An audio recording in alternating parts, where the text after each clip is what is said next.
to be on SportsGrid.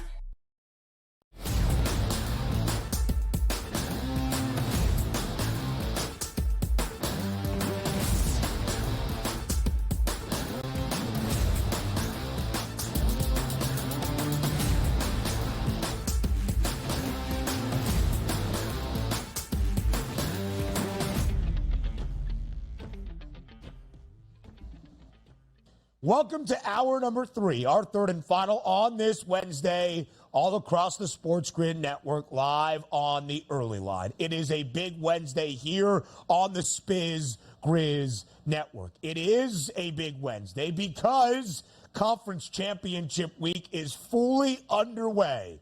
On this Wednesday, all 6 of the high major conferences begin their conference tournament. In fact, outside of the Ivy League, that only sends 4 of its league's teams to the conference tournament, so it starts on Saturday. Every conference tournament will have begun by today. Some have already finished. We have already seen tickets punched to the NCAA tournament, but there is so much college basketball conversation coming your way up until 11 a.m. Eastern in our third and final hour.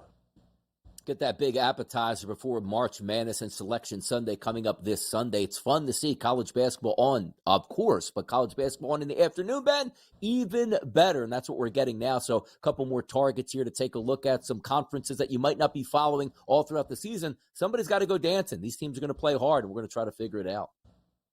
They absolutely are going to do just that. So some of the other non-high major conferences still considered at the mid-major level, but certainly names that you know, leagues that you have seen, teams and players that are familiar with you as well. We highlight the American to begin. We'll show you the odds in just a moment. FAU is the favorite, but not the top seed in the tournament in the AAC. Before we do that, we welcome in our SportsGrid radio audience. Hour number 3, our third and final, here on the early line live on this Wednesday. Sirius XM channel 159. All of our radio terrestrial affiliates now in the mix as well. He is Donnie right side. I am Ben Stevens. So Florida Atlantic, the Cinderella run to a Final Four as a 9 seed a year ago. They return pretty much everybody from last year's team that made some headway in the month of March, and their same head coach in Dusty May. But despite that, Donnie, it wasn't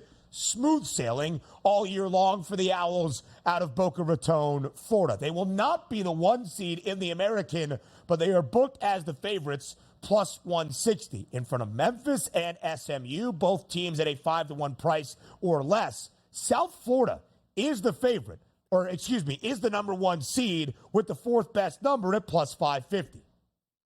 Yeah, this is a wild conference here because usually it's structured based on what your seeding is. This is completely opposite here because you're taking a look, as you pointed out, like FAU is a really good ball club. They got the pedigree here. We think they can make a run to the number 2 seed. So plus 160 price isn't all that surprising. But you take a look at number 2 there. It's Memphis at plus 440. You go, okay, a 2 line? Nah, 3, no, 5 line here for Memphis. And maybe it comes down to, if you think the 2 best teams in this conference are actually Florida Atlantic and Memphis, and you say, well, why is Memphis so high up there in the odds market? It's because Memphis, if they get to the final, that's the first time that they're going to face FAU, or the only time I should say they would face FAU. Yeah. So maybe a plant there where you think they're better than South Florida. But if you're just looking at seeding options here and saying, ooh, that was a major upset, that's not the case based on the odds here at the FanDuel Sportsbook.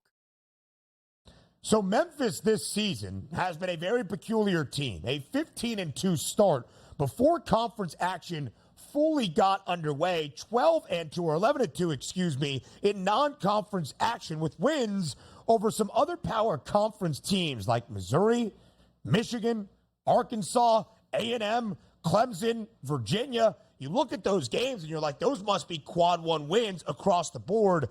Not necessarily. Clemson really the best win based on Michigan and Arkansas and Missouri all playing on the first days of their conference tournaments. Arkansas and Mizzou today in Nashville in the SEC tourney. Michigan, of course, in one of the openers today on the first day of the Big Ten tournament in Minneapolis. So Memphis, though, in conference play, just 11-7 and 6-12 against the spread. South Florida, 16-2 in conference play. Amir Abdur-Rahim, who last year led Kennesaw State to an NCAA tournament for, I believe, the first time in program history, now the head coach for USF.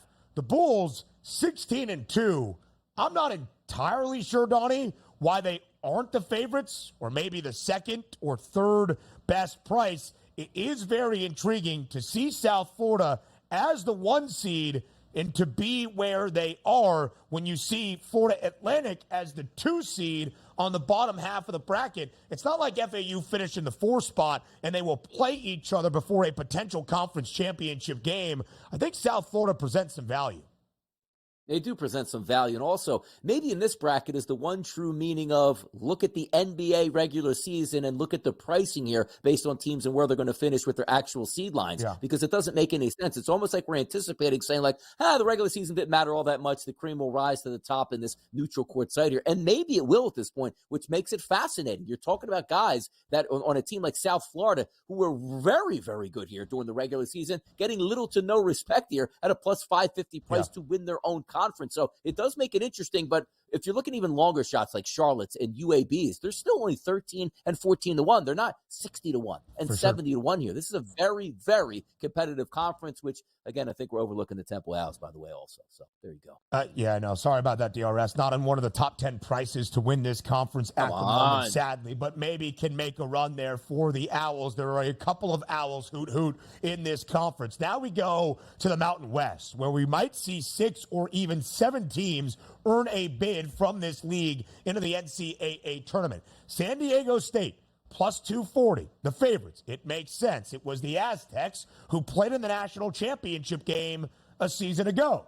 But in the competitive conference slate that was the Mountain West, San Diego State is the 5 seed, kind of similar to the AAC. Utah State earns the 1 seed in the Mountain West tournament. Nevada 2, Boise State 3. Those are the 3 teams that will await in a bye the winners of the opening day of the Mountain West, which includes a team in New Mexico that is booked as a 15.5-point favorite against Air Force. The Lobos should be in to the big dance, but a couple of wins in the Mountain West tourney would go a very long way 4 days out from Selection Sunday.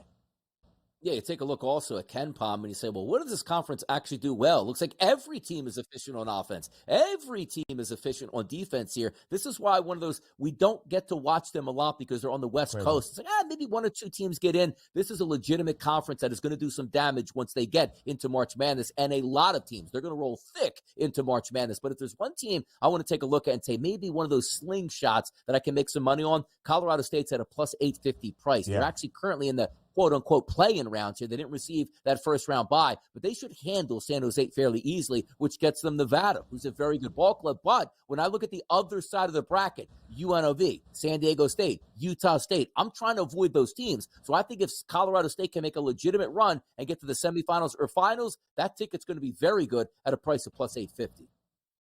We'll continue to show you all the conference tournaments that you need to know later on in this third and final hour. Some MLB news, some deeper dives into the troubles of the Yankees up next.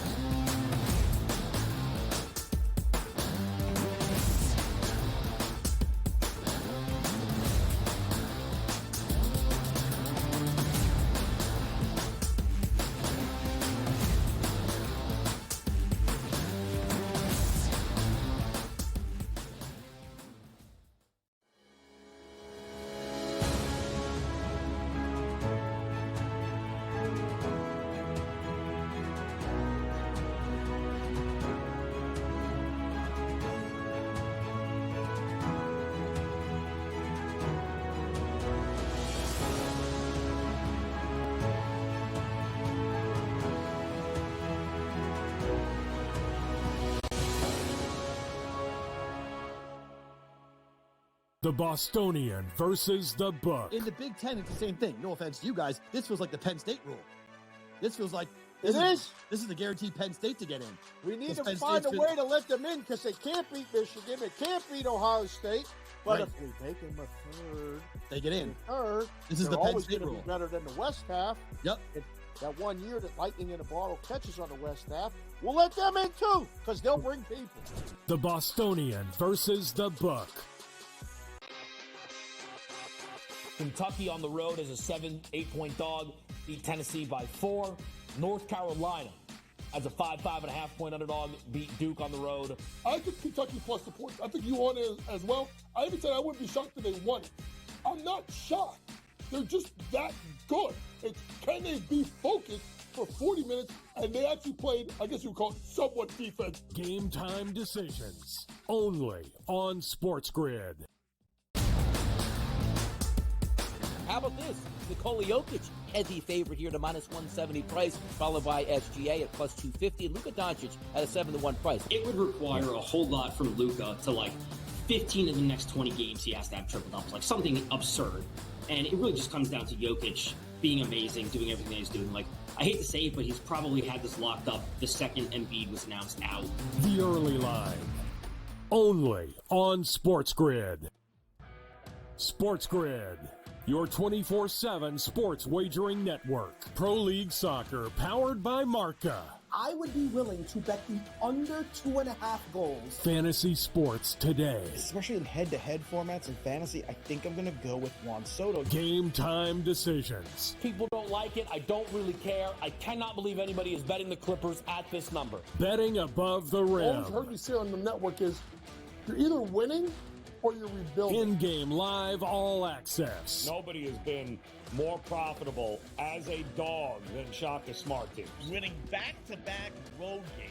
I don't care if they're playing Topeka High. I wouldn't give them any chance whatsoever. In-game live. Prime time. Back-to-back just utterly stinker quarters. In-game live. Overtime. Honestly, as you sit here and listen, watch right now, you may want to consider placing that bet. It's smarter to be on SportsGrid.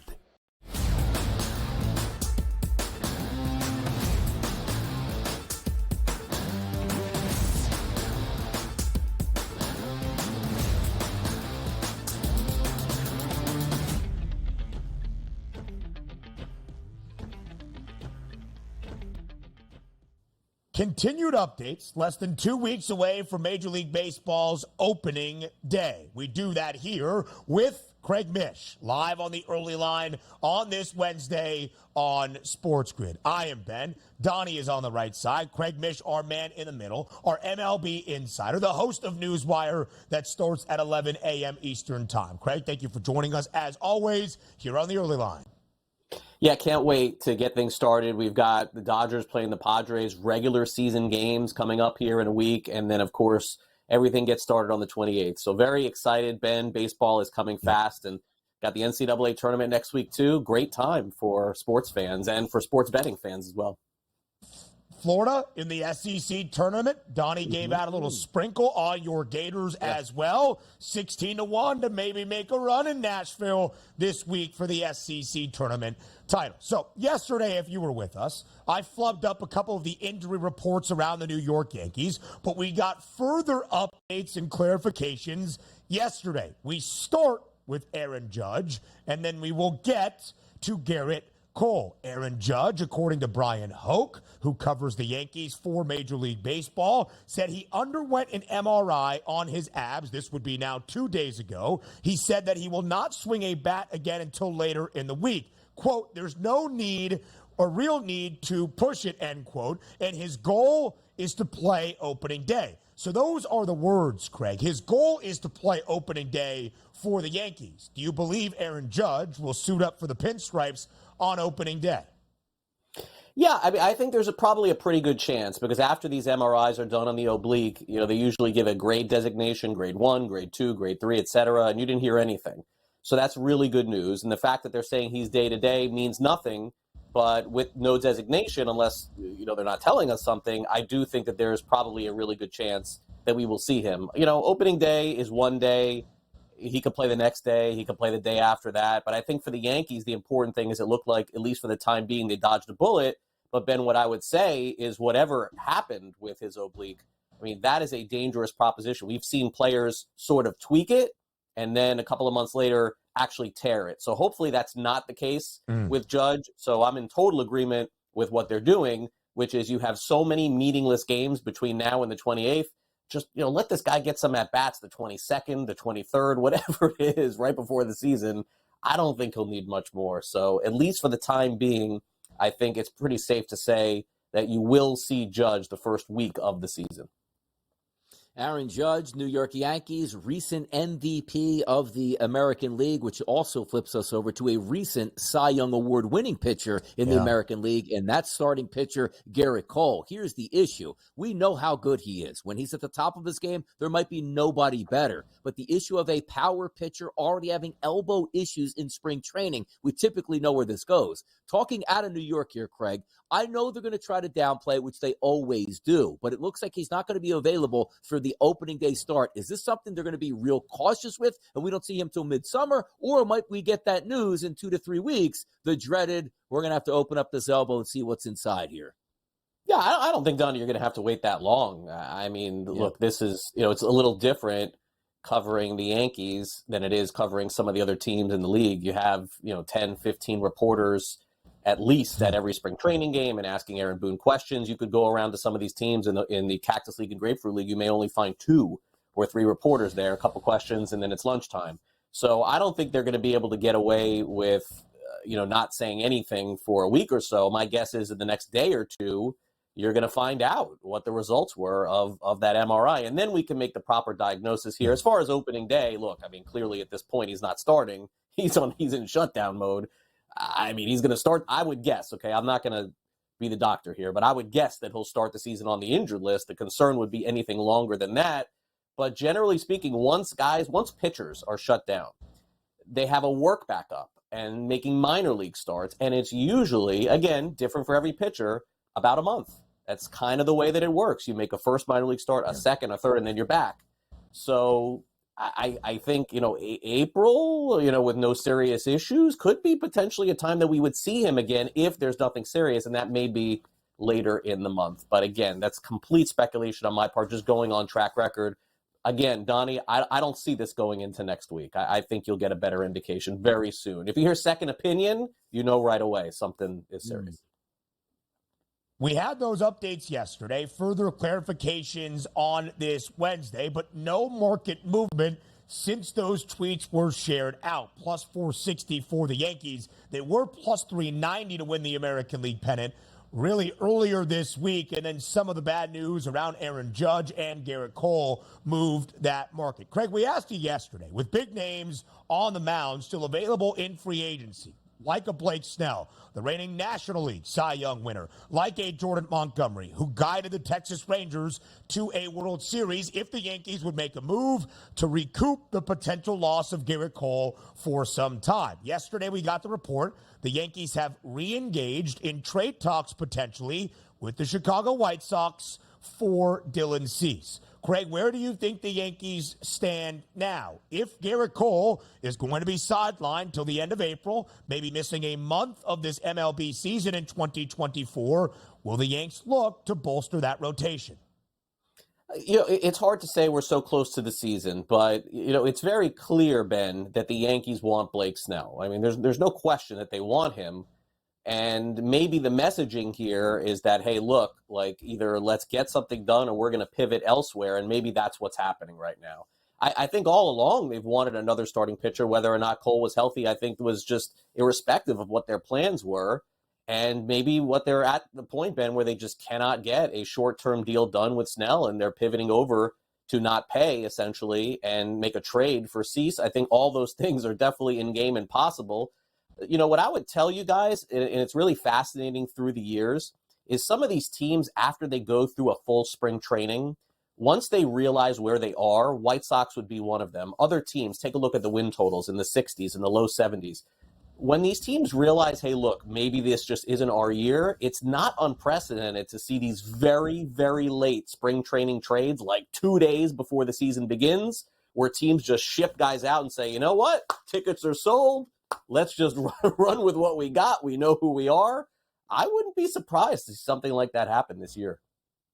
Let's flip it over to the NFL here. Running backs seemingly do have a place in lineups and are getting paid. Let's fit that double up yesterday. The Ravens signed King Henry and also a trade for Mixon, going from the Bengals down to the Texans here. What's your thoughts on both of those moves yesterday here, Craig? Yeah, I'm hopeful that Derrick Henry still, has something to give. And I think in that offense with the Ravens, certainly I would think that a lot of touchdowns are coming. I don't know what else there. Mixon is really interesting because it feels like to me he's a little bit undervalued. I mean, it seems like Houston's done a really good job in the offseason. I mean, Mixon I think he's only 27 years old. Like, he still has a couple of years to play. And the Bengals, it didn't seem like the Bengals really wanted him over the last couple of years. So I think that's going to be a nice move for the Texans, too. For Baltimore, I think Henry is more of a piece than he is a primary player. Mixon could have a big role in Houston. They've wanted to run the ball over the past year. It's just they didn't have anyone. Dameon Pierce didn't work out for them last year. So, Craig, as we look at the Texans quickly, they are going to be the team that everybody is now chasing atop the AFC South, a plus 150 price for Houston to win this division for a second consecutive year. Do you think the hope that was last year will match the expectations of 2024? Yeah, I think Stroud is legit. I do. And Nico Collins, could emerge this year as he's already one of the better wide receivers, could emerge as one of the top. Yep. Their GM, Casario, a couple of years ago, they're like, get rid of this guy. Now, all of a sudden, after you draft the quarterback, he's like executive of the year. I do. I do think the Texans, I think that's fair money at plus 150 until Jacksonville proves they can hang on late in the season and get it down. It's going to be Houston's division probably to lose at this point. A little bit less than $1 separates Houston plus 150 from Jacksonville at plus 240 in those AFC South, divisional prices. Craig Mish, we will see you at 11 a.m. Eastern time on Newswire. More on the early line coming your way up next.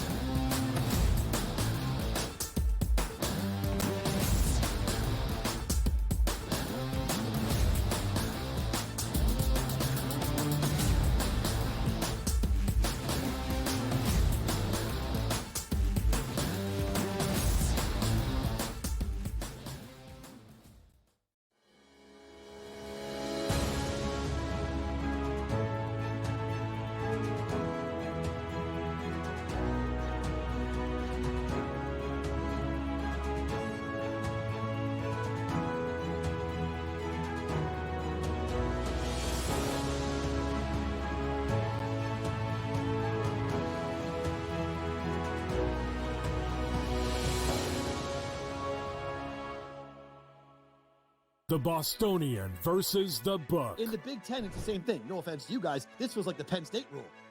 This feels like this is the guaranteed Penn State to get in.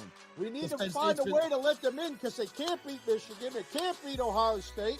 But if we make them a third, they get in. Third. This is the Penn State rule. Be better than the West half. Yep.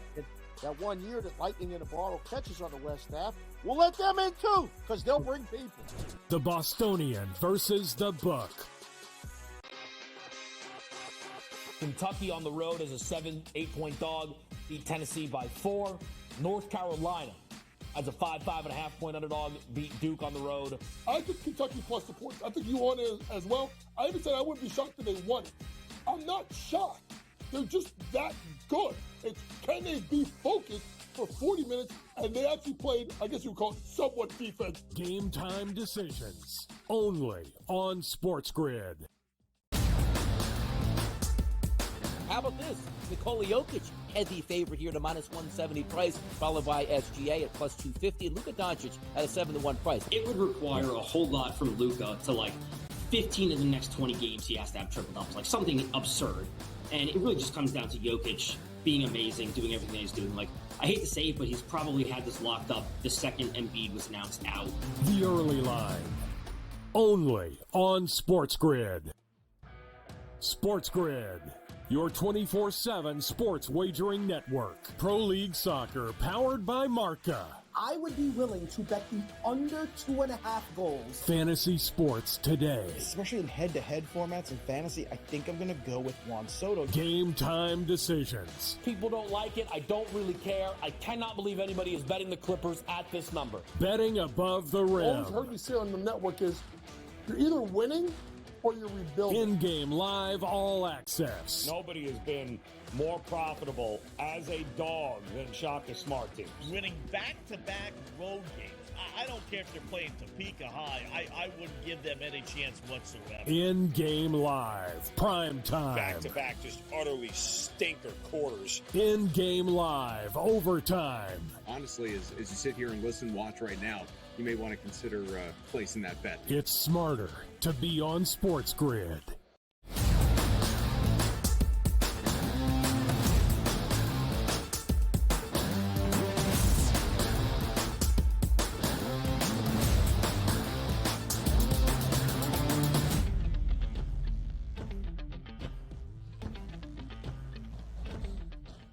Live right here on the early line on this Wednesday, all across the SportsGrid network. Basketball is our focus until the very end, 11 a.m. Eastern time. First, a stop in the association to go around the NBA on this Wednesday, then into conference tournament action in Conference Championship Week. NBA Finals rematch tonight in South Beach between the Heat and the Denver Nuggets. The Nuggets won the NBA championship a season ago. They won the first bout of the rematch during the regular season a few weeks back. Now Denver, a 3.5-point road favorite tonight against the Heat in South Florida. 215.5. Is that over-under? Will Denver keep up its dominance against Miami on the road tonight? Yeah, it feels like you got that short price at the opening number at -2.5 as a road favorite for the Denver Nuggets, now sitting at 3.5. Other outlets showing as high as 4.5 right now, and a total of 215. This is the interesting scenario where we're waiting on the Miami Heat. Are we going to be healthy tonight? Yeah. Is everybody going to get back into the starting lineup that we anticipate? If we're looking, Terry Rozier, Duncan Robinson, Jimmy Butler, Jovic, and also Bam Adebayo. So we'll see who comes to the starting gate there. But everybody looks like they're going to be playing for the Denver Nuggets. It just comes into play where, is that price point enough? Because if you're if you're taking the Miami Heat, Ben, you're not saying like, well, I don't think they can win, but they can cover 3.5. Like, no, you expect them to win outright, which is a tall task right now against the Nuggets. I'll fall for it. Favorite here, I'll take them. The Nuggets on the road in that battle for the number 1 seed. Give me the Nuggets tonight. The Nuggets have won 3 straight games. They are now tied with Oklahoma City with a 45-20 mark for that top spot in the Western Conference. On the 3-game win streak, Denver has gone over in all 3 games. Again, 215 and a hook is that live over-under on the FanDuel Sportsbook. Miami started off hot out of the break. They won 5 of 6 since returning from that All-Star break. Now they have lost 3 straight, going under in all 3. That only loss in the 6 games to start action for Miami since the All-Star break was against the Denver Nuggets on the final night of February. They were a 6.5-point dog on the road at altitude. The hook was kind to Miami that night. They lost by 6. They did cover in that matchup. Sacramento, second leg of a home back-to-back after a 35-point win over Milwaukee a night ago. Tonight, the Kings will host the LA Lakers. Last night, the Kings closed as a slight favorite. Now a slight underdog as LA makes the trip up the California coast. 238.5 is that number. The Lakers laying 2 on the road in Sacktown. Always tough on a back-to-back, but a little bit easier on yourself when it's a back-to-back on your home court. But also, they rose up yesterday. Big game at Giannis Antetokounmpo coming to town. They really handled their business, which also helps. You didn't have those high-leverage minutes at the end of that ball game last night. It was pretty much a runaway winner for those Kings. And if you take a look at the FanDuel Sportsbook, we actually opened up this number at a -2.5-point favorite here for the Kings. That's now flipped over to the Lakers as a 2-point favorite. A total of 238.5, which is high, but that flip over usually means, hey, you know what? Maybe the anticipation of Sabonis sitting out or De'Aaron Fox sitting out when we know the Los Angeles Lakers are going to be full gas. Just reading this line early in the morning, I'll take the Lakers in this game. But also, I do think we get pace in this game. 238.5, it's probably a good chance to get into the 240s here. But I like the Lakers here to wrap up their business tonight. You got to think at a certain point this year, we stop expecting players to sit on the second leg of a back-to-back. You got to think. I'm not sure it's going to happen. But the Kings are a half game behind Phoenix at this moment to get out of the play-in tournament and earn that 6th seed in the Western Conference. I like Sacramento tonight. 10-11 straight up this year as an underdog. They have been better as a dog, as we shared, than that of a favorite throughout this season. But when you look at Sacramento, the line is the line for a reason at this moment. Sabonis just 2 assists shy of a triple-double last night against Milwaukee. De'Aaron Fox leading the way with 29 points. The Lakers as a road favorite this year, not great covering numbers. Again, just a 2-point spread. Not the largest number by any means, but just 2 and 8 against the spread for LA as a road favorite. The New Orleans Pelicans trying to stay out of the play-in tournament as well in that 5 spot in the Western Conference. Cleveland sits in the 3 spot in the Eastern Conference with a healthy New York team now firmly on its heels. The Cavs will be on the road in the Big Easy tonight. New Orleans laying 7 at home. A strong Pelicans line. And, Donnie, you have the projected lineups in front of you. I would assume that means Spider Mitchell expected to miss another night. Let's take a look at that in just a moment. But where we set this lineup, a 7.5-point favorite on the opening look here at the FanDuel Sportsbook has dropped to 7 and a total of 215. Now let's get into those anticipated starting lineups. We'll start with the Pelicans here to sort of build a little bit of a drama here. McCollum, Ingram, Jones, Williamson, and Valanciunas are also all expected to be in the lineup, along with Darius Garland, Donovan Mitchell, Okoro, Niang, and also Allen. So it looks like we have a legitimate chance for Donovan Mitchell to come back into the game tonight. And I guess if we're looking early, you like the fact that if Donovan Mitchell plays, you're going to take the 7 points. If he doesn't, you probably like the Pelicans here. So one of those holding patterns, and certainly that number is going to change. Actually, I think that number is probably indicating early that there's a better chance that he doesn't play than does, because if he does play and gets 7 here, that's a pretty strong line for the Pelicans, which if you're line reading and we do know Mitchell's going to play and it's still 7, that'll tell you a lot. But it'll be hard to say, you know what, let me lay off the Cavaliers with their best player in the lineup and roughly getting double digits here. So the Pelicans are playing really good basketball. They've won 4 straight. They have covered in 4 straight, every game as a single-digit favorite, under in 3 of their last 4, under in 7 of their last 8. Donovan Mitchell does have a points prop listed at the FanDuel Sportsbook. It's 24.5. Cleveland this year as an underdog, 11-10 against the spread. If Spida plays and the line stays at 7, again, line reading, Donnie might be on to something. And again, New Orleans has won 4 straight games, 3 of the 4 under 215.5. The Cavs have gone over in 4 of their last 5. If New Orleans controls pace, maybe we don't see all that much offensive output tonight in the Big Easy. 7 consecutive triple-doubles for Luka Doncic. All 7 have featured 27 points at least. The 6 previous all had at least 30. Dallas at home tonight, 7-point favorite against the Golden State Warriors, over under 233. The Dubs hold on to the 10th spot in the Western Conference, trying to make their way up the standings list. Dallas trying to make their way out of the play-in tournament as well. 7-point spread. Stephen Curry was reevaluated yesterday by Golden State. I would think that probably means the chef is not out there tonight in Dallas as well.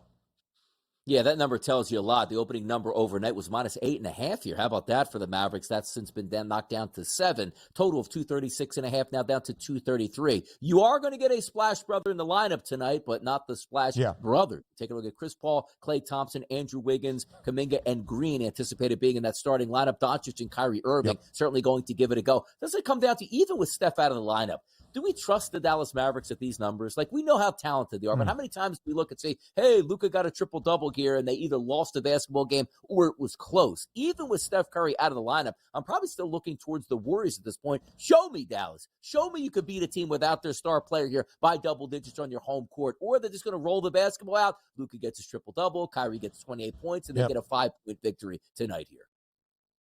It is really interesting because both teams very good in these spots relative to the spread. Dallas 24-15 as a favorite this year. They have been booked as a favorite in all 3 games in their 3-game win streak. They have covered the number, under in 2 of those 3. Golden State as a dog, 14-7-1 against the spread. Luka Doncic to make it 8 straight triple-doubles, a plus 135 price on the FanDuel Sportsbook. Let's get into some conference tournaments here that get underway on this Wednesday. I misspoke earlier. My sincere apologies. The MAC, that being the Mid-American Conference, does not begin their conference tournament until tomorrow. So that would mean that everybody is in action or has concluded, except for the Ivy League. Again, only a 4-team conference tournament. They play on Saturday. We look at the other favorites to win those conference tournaments at the mid-major level. In the Big West, it's UC Irvine, approaching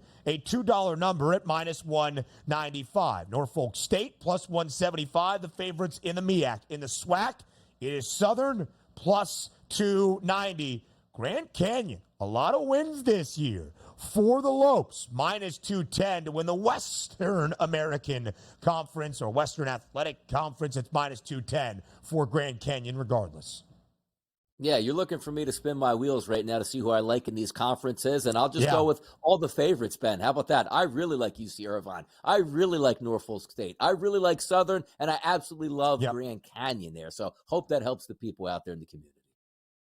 Southern is the favorite, but the 3 seed. Grambling State, the top seed in the SWAC. Alcorn State, that number 2 seed. In the MEAC, Norfolk State is the favorite and the number 1 seed. Howard last year made a run to the big dance. They are the 4 seed. I am trying to find the WAC conference tournament bracket as I see it to confirm that Grand Canyon is that favorite, and I believe they are the favorite to make sure they're the 1 seed as well. I can hear talking in my ear. I just can't really hear it as I give out. Yes, they are. They have a double bye, and Tarleton State is the 2 on the other side of the bracket. UC Irvine is that 1 seed, a double bye into the semifinals as well. That's what you see at this stage of the mid-majors. That 1 seed that's a hefty odds-on favorite, they are given the benefit of the doubt. We will go all around the country on this Wednesday, Conference Championship Week in men's college basketball. All 6 of the high majors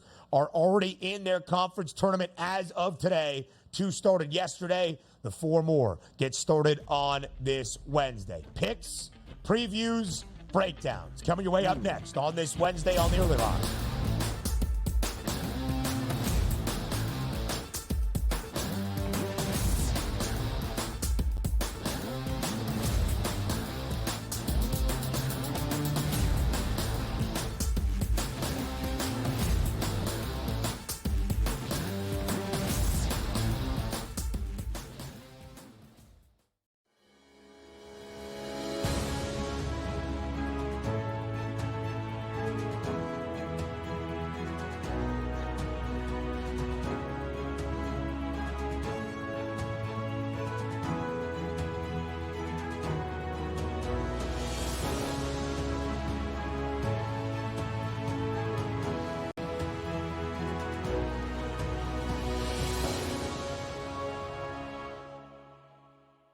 The Bostonian versus the Book. In the Big Ten, it's the same thing. No offense to you guys. This feels like the Penn State rule. This feels like this is the guaranteed Penn State to get in. We need to find a way to let them in because they can't beat Michigan. They can't beat Ohio State. But if we make them a third, they get in. Third, this is the Penn State rule. Be better than the West half. Yep. That 1 year that Lightning in a Bottle catches on the West half, we'll let them in too because they'll bring people. The Bostonian versus the Book. Kentucky on the road as a 7-8 dog, beat Tennessee by 4. North Carolina as a 5.5 point underdog, beat Duke on the road. I think Kentucky plus the points. I think you on it as well. I even said I wouldn't be shocked if they won it. I'm not shocked. They're just that good. It's can they be focused for 40 minutes? And they actually played, I guess you would call it somewhat defense. Game time decisions only on SportsGrid. How about this? Nikola Jokic, heavy favorite here to -170 price, followed by SGA at +250, and Luka Doncic at a 7-1 price. It would require a whole lot from Luka to 15 of the next 20 games he has to have triple doubles, something absurd. And it really just comes down to Jokic being amazing, doing everything he's doing. I hate to say it, but he's probably had this locked up the second Embiid was announced out. The Early Line, only on SportsGrid.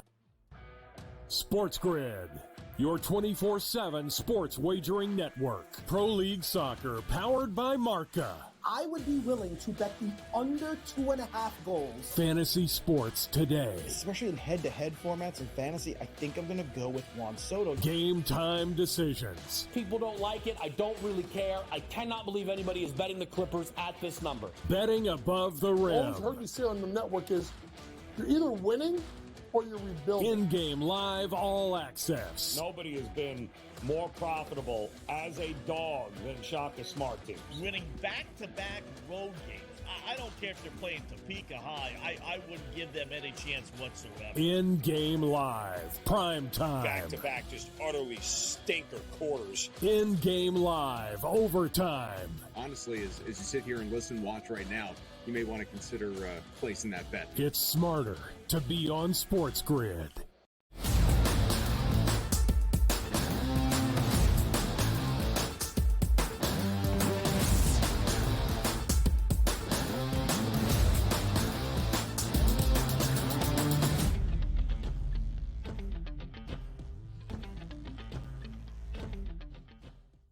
You want picks, you want plays, you want previews, you want breakdowns for this Wednesday on Conference Championship Week in men's college basketball. Well, you have come to the right place. Thank you for joining us here on this Wednesday on the early line. All 6 of the high major conferences have already begun or will begin their conference tournament as of this Wednesday. All 6 of the high majors enter the fold 4 days out from Selection Sunday. We start in the ACC. We had the opening 3 games yesterday. Boston College hammered Miami in the nightcap. Quentin Post, 30 points, 13 boards for the Eagles' big man, a 7-footer who can shoot from range. Notre Dame held on. Louisville's season came to a close in a disappointing fashion. As always, NC State on to round number 2. Florida State and Virginia Tech enter the ring today in the nation's capital of Washington, D.C. Va Tech, a 3.5-point favorite against FSU. Wake Forest, inexplicably, in its final week of the regular season, at home, lost to Georgia Tech, an 8.5-point favorite against Notre Dame, who held on to beat Georgia Tech yesterday. Syracuse, my alma mater, needs to win a bunch of games in Washington, D.C. in the ACC tournament to make some noise. They're a slight favorite against the Pac. Clemson, a 6.5-point favorite against BC. Anything there in the ACC card on this Wednesday of Conference Championship Week catch the eye? Usually moving forward, like March Madness style, you're probably more leaning on unders at that point and taking the points because competition is ratcheted up, and also you're playing in unfamiliar territory against unfamiliar opponents. Usually that doesn't have a nice up and down, but you're still going to get some of those blasts here coming down the stretch, particularly in this game between Florida State and Virginia Tech. I think it's a perfect match here for a total. Now, granted, again, they're going to be playing on a neutral court site with a total in the 150s. That's a lot of points, but take a look at what these two teams do well. Quickly, I'll just be Virginia Tech's offense. Loves to shoot the three-point shot. Florida State will let you shoot the three-point shot. Should be a match made in heaven. They should be able to do some damage. And by the way, Florida State fouls more than any other team in the ACC. So if Virginia Tech can get an extra couple points here at the free throw line, that'll help. Also, Florida State's offense, they could care less. 15th out of 15 teams at volume from three-point range. But you know who chases you off more than anybody else? It's Virginia Tech. So throw those numbers out the window. Let's get down in the paint. Number 1 in point distribution, it's Florida State inside the paint. Number 2 at letting you score inside the paint, it's Virginia Tech. Let's get some points in this game. Florida State, Virginia Tech over. I like that in the ACC. I like that play very much, Donnie. I think it's a good look. Joe Lisi was on earlier, said Notre Dame, after holding on yesterday against the Yellow Jackets, plus the 8.5 against Wake Forest. Wake Forest needs this game. I expect the Deacs to win this game outright. But is Lisi on to something? For a Notre Dame team that now in 21 games, including its opener yesterday, won just 8 of them. They are 14-7 against the spread. The Irish have covered in 7 of their last 9. If Syracuse loses this game to NC State, I will be in a very pissed off mood. It is a short spread. The Orange just a 1.5 favorite against the Wolfpack. Needs to happen for SU and Red Autry on this Wednesday in the nation's capital. Big 12 battles in my eye, first and foremost, goes to Kansas, the 16th ranked team in the country, as a 2.5-point underdog against Cincinnati. Now, the Jayhawks down the stretch lost 5 of their final 9 games. Health was a concern. Kevin McCullough Jr. injured for KU for a while. Hunter Dickinson leaves the 30-point blowout in the finale in Houston on Saturday. Neither Dickinson nor McCullough Jr. will play in Kansas City this week for the Big 12 tournament to get some extra rest to be ready for the big dance. And by no means is Kansas in any danger of missing the NCAA tournament, but a 2.5-point dog on what is a neutral floor but will be a virtual home game in Kansas City for the Jayhawks. I've already bet Kansas outright to at least knock off Cincinnati tonight. And also, you got to take a look at so many statistics we use, which include KenPom here. They don't factor in injuries here moving forward. It's just a computer algorithm based on what these teams have done throughout the season. So you see Kansas actually the quote-unquote favorite on KenPom, but not here as the favorite at the FanDuel Sportsbook, and rightfully so. It looks like they are waving the flag, but how many times do we see this? The numbers that we talk about, Ben, where I just said like KenPom doesn't factor in injuries. The books factor in injuries and betting patterns here. That number is baked into the line, even with 2 of your best players not going to suit up. still in the realm to beat Cincinnati. So I'm with you. Forget about actually handicapping the game. Just read the line. What's the thought process for everybody outside of a true handicapper? What, are you kidding me, man? Cincinnati should move on with ease. Kansas isn't even trying here in the Big 12 tournament. Then you stayed out. They're still going to have that fan base there early. You're still going to have a great head coach in Bill Self. You still have a pedigree of a program that expects big things. So these kids playing will be exactly and very excited, Ben, to get extra shots up without these starters in the lineup. Be weary of that one. But if I'm a betting man, I'd probably bet Kansas as well, and then find out that Cincinnati wins by 25 points. Donnie and Ben, you're idiots. Yeah. Why do I even listen in? But that's the feeling here where that line's already baked into the number. Watch out. I mean, there's so much talent for this Kansas team outside of their two best players, and Hunter Dickinson and Kevin McCullough Jr. You have Furphy, you have DeJuan Harris, who's their leader at the point guard spot, KJ Adams. I mean, the line, the names go on and on. I still believe KU is a more talented team. That's baked into the number. I feel it's a slight overreaction in the marketplace. I do like a total 144.5 between the Horned Frogs and the Sooners. TCU 3.5-point favorite against Oklahoma. Of all the 14 teams in the Big 12, TCU is the only one that has a tempo inside the fastest 70 in the country. I expect some pace. Texas, not great this year covering numbers in Big 12 play, 8-10 against the spread. Day number 1, Big East tournament inside the Mecca at Madison Square Garden. First game up, Xavier, very short favorite, land a 1.5 against Butler. Providence needs to stack up some wins, double-digit favorite against their former head coach and the native son, now at Georgetown, Ed Cooley. Villanova, 22.5-point favorite. That is the live line against DePaul. I like the total in that game over 136.5. And actually, you know what I would even take a look at here instead of the total itself, because who knows what we're going to get out of DePaul. Terrible offense, but they are by far the worst defense. And it is a perfect matchup here. Take a look at Villanova, who never turns the basketball over against a team that won't turn you over. That means you're going to get great look after great look after great look. Villanova, 45% of their total three-point shots here coming from three-point land. Actually, I should say their point distribution is number 1 in the Big East, but number 3 overall at that volume from the three-point line. You take a look here at DePaul. They'll let you shoot the three-point shot, and also they give it up at about 41% as a team. That is incredible here. So I know you could probably get some prop bets in on Villanova. Look for the three-point shooters. They should be able to absolutely rain on DePaul. I'm not so sure, though, if you take a look at a side. Like Villanova, style points, they have to beat DePaul by a lot of, look, 20 is a lot of points here. But we're telling me late in this basketball game, like the most important thing for Villanova is to knock down more three-point shots and score at will when they have a 20-point lead with 5 minutes to go. You're looking at the next day because you probably got to get another win. So I would leave the side out of it. But I think you're on to something here, Ben, when you're looking at Villanova itself and a total. I think Villanova does whatever they want on offense here, which should be a good thing. And DePaul just happy to be there and maybe pushing tempo. So listen, DePaul is winless in the Big East. They lost all 20 of their regular season conference games. They covered in only 7 of them, and oftentimes they were getting double digits. They have gone over, though, in 6 of their last 8 games because of how porous that defense is. And although Villanova doesn't play at the fastest tempo and they've gone under in 7 straight, I still think the Cats can score 80. And then you're hoping DePaul can get to 55, 60, something in that range, over 136.5. Villanova has a favorable draw if Tyler Kolek is not in New York City this week for Marquette. The Golden Eagles, the 3 seed. Nova wins today against DePaul. A quad 1 opportunity awaits on Thursday in the nightcap inside Madison Square Garden. No real other thoughts on the 2 other Big East games that will play out first up inside MSG. 2 games in the Big Ten tourney in Minneapolis. Maryland, a short favorite, laying 3.5 against Rutgers. The over-under 125.5. A disappointing year for both the Scarlet Knights and the Terrapins. Penn State, 6.5-point favorite against the Maize and Blue of Michigan. Storylines in the nightcap in Minneapolis. Again, will this be the final game that Juwan Howard coaches at the helm of Michigan men's basketball? A.D. Ward Manuel has been hesitant to make a change for his head coach.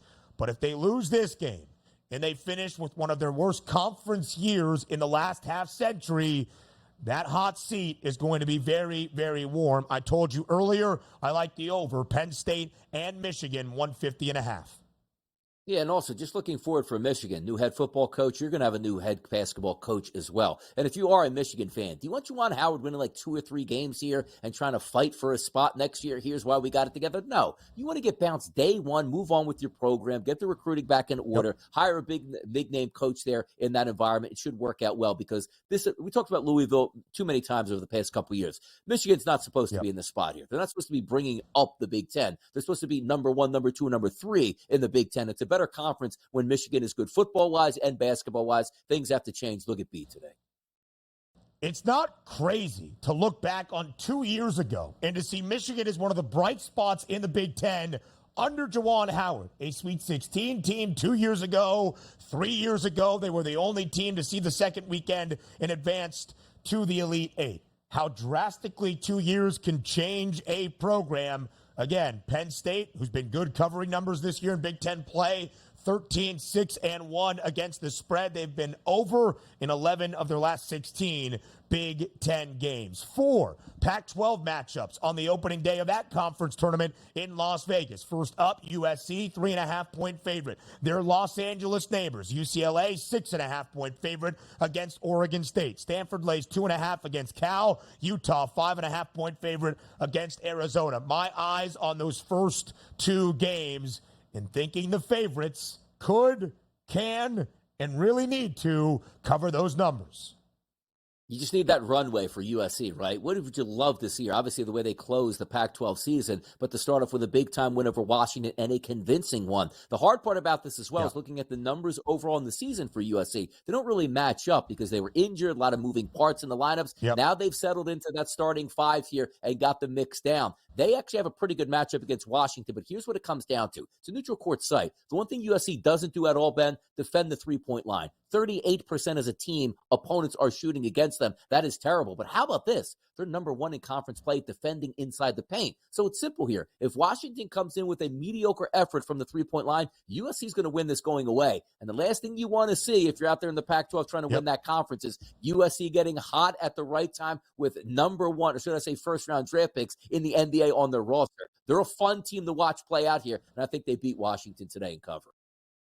USC has won 4 of their last 5 games, 3 of those 4 outright as an underdog. They are laying points against the Huskies today. Arkansas in the SEC, 5.5-point favorite in the first game up. Georgia lays 2.5, now 3 in a hook against Missouri. Mizzou looking for that elusive SEC win. I like the under between UGA and Missouri, 146.5. Yeah, it should be a good one there, the tempo. But this is what we start. I'm trying to get into the flow here, Ben. The reason why I'm spinning a little bit here is I have a breaking point where I start to take the unders as opposed to the overs, and we're on that neutral court side here. So I hear what you're saying, but it's more likely to me like in that final scenario, these 2 basketball teams coming down to the end, you're going to need a foul fest to get some of these totals. Let's see it play out today. Right. We saw a lot of overs on the opening day in the ACC. That is for sure. A best bet comes your way up next.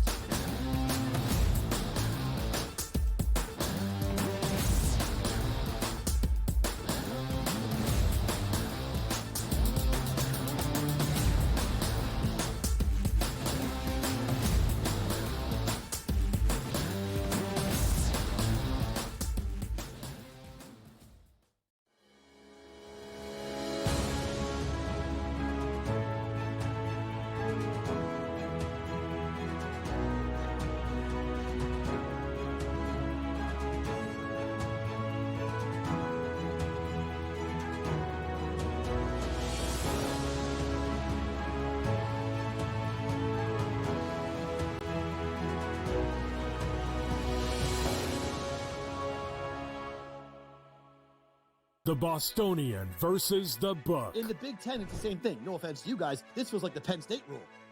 This feels like this is the guaranteed Penn State to get in. We need to find a way to let them in because they can't beat Michigan. They can't beat Ohio State. But if we make them a third, they get in. Third, this is the Penn State rule. Be better than the West half. Yep. If that 1 year that Lightning in a Bottle catches on the West half, we'll let them in too because they'll bring people. The Bostonian versus the Book. Kentucky on the road as a 7-8-point dog, beat Tennessee by 4. North Carolina as a 5.5 point underdog, beat Duke on the road. I think Kentucky plus the points. I think you want it as well. I even said I wouldn't be shocked if they won it. I'm not shocked. They're just that good. It's can they be focused for 40 minutes, and they actually played, I guess you would call it somewhat defense. Game time decisions, only on SportsGrid. How about this? Nikola Jokic, heavy favorite here to minus 170 price, followed by SGA at plus 250, and Luka Doncic at a 7-1 price. It would require a whole lot from Luka to 15 of the next 20 games he has to have triple doubles, something absurd. And it really just comes down to Jokic being amazing, doing everything that he's doing. I hate to say it, but he's probably had this locked up the second Embiid was announced out. The early line, only on SportsGrid. SportsGrid, your 24/7 sports wagering network. Pro League Soccer, powered by Marca. I would be willing to bet the under 2.5 goals. Fantasy sports today. Especially in head-to-head formats in fantasy, I think I'm going to go with Juan Soto. Game time decisions. People don't like it. I don't really care. I cannot believe anybody is betting the Clippers at this number. Betting above the rim. All I've heard you say on the network is you're either winning or you're rebuilding. In-game live, all access. Nobody has been more profitable as a dog than Shaka Smart teams. Winning back-to-back road games.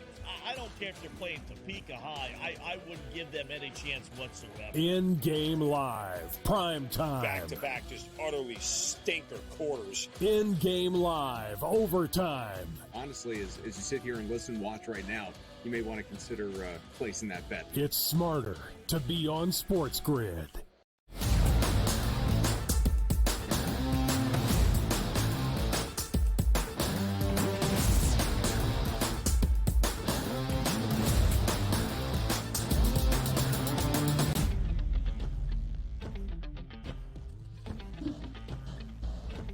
Closing out our 3 hours together, live right here on the early line on SportsGrid and all across that Spiz Grizz network. He is Donnie Right Side. I am Ben Stevens. Before we go and before we say farewell, it is time for a best bet. So, on this Wednesday, as Conference Championship Week really turns it up, we give you that best bet here in Bye Bye Bye.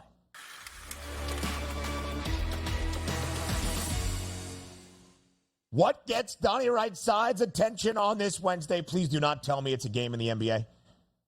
No, it's not, and it's going to be a noon tip-off here, so we don't have to wait too long, Ben, roughly about an hour. That is going to be taking a look here at that Florida State-Virginia Tech game in the ACC. I think we get points here, but I'm actually going to focus in on Virginia Tech's team total over 78.5. Last 3 games in ACC play, which are all victories. They scored 87 against Wake Forest, they scored 80 against Louisville, and 82 against Notre Dame. It's a great matchup here on both sides to get tempo here. I do think the over comes in at 152, but we're going to focus on Virginia Tech over 78.5 points here right off the bat at lunch, cashing tickets. I love to see it, Ben.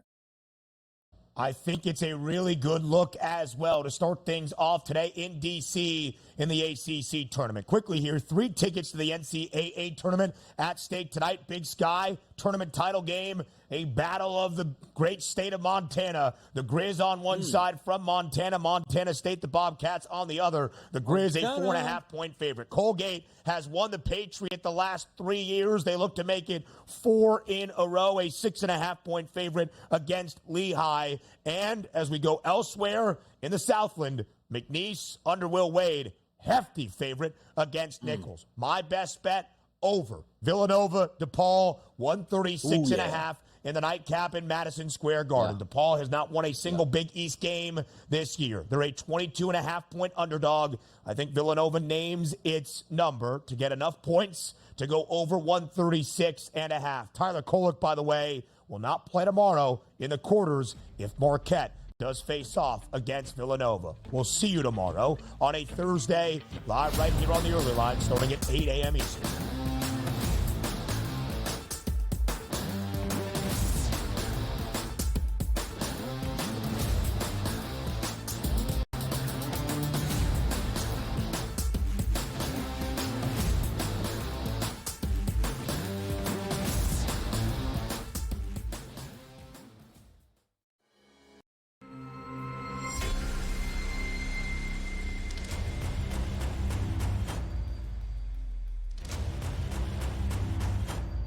It's smarter to be